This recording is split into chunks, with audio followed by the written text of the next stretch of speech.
is the observation, and maybe for many people, a reminder that when we heal or we integrate trauma, whether that's our individual trauma from our own biography, whether it's a piece of the collective cultural trauma that we're carrying as a result of being in the cultures that we're in, or transgenerational family trauma, wherever that fragment comes from, integrating that in an embodied way, harvesting the wisdom that was frozen in that trapped energy,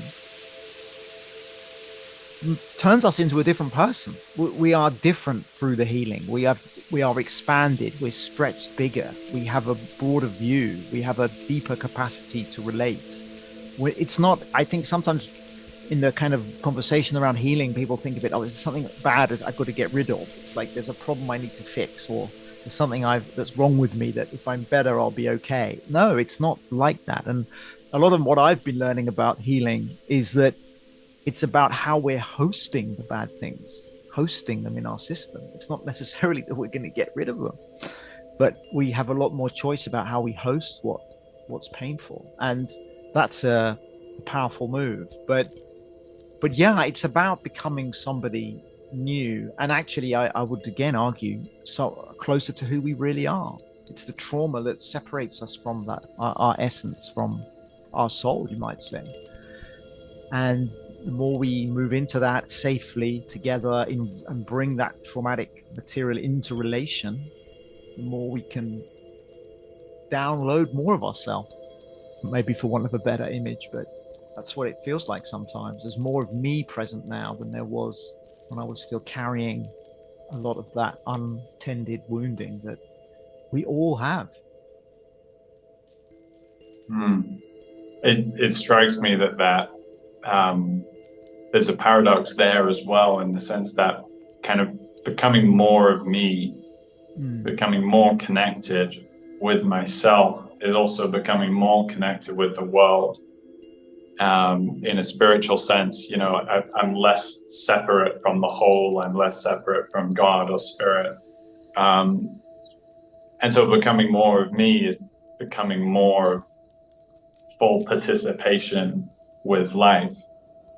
And what was coming up for me as I was listening, Matthew, is like the context of leadership in our societies, the context of leadership that's modeled to us in political leadership, for example, or in corporate leadership, you might say, is one that's not, for the most part, expressing that wholeness or connection. It's coming from a place of separation. It's leading from separation.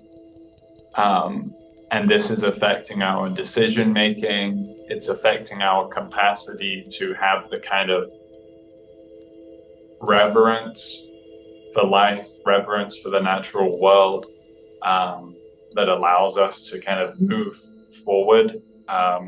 Well, it's contributing to a climate of polarization. And somewhere in the midst of that sort of landscape of fragmentation, the resonant man comes through with this possibility. And that possibility is actually something that's been born out through those experiences of healing that Matthew's describing, like, and, you know, often they are pretty powerful. Like, the things that kind of connected me and Matthew in the first place was, you know, experiences of healing wounds that we didn't even know we had from our ancestors in war. And healing something like that is not something that's done through just ordinary talk therapy kind of paradigm. Often it is like really just opening up to like, wow, something really wants to happen. There's a release that wants to happen.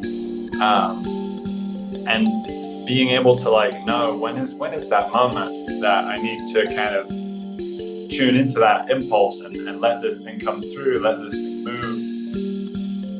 And as you say, when we do that, we've kind of expanded our body of awareness, so we can be more considerate of the whole of the situation. We can be more sensitive to everything that's going on. We can be in the conflict with our marital partner and completely wrapped up in it, but also have that extra awareness. It's like, oh, I'm just catching myself in the pattern right now, or I caught the pattern in you, and I'm able to actually communicate this in a way that opens it up rather than just like destroys it or locks us into the same confrontation.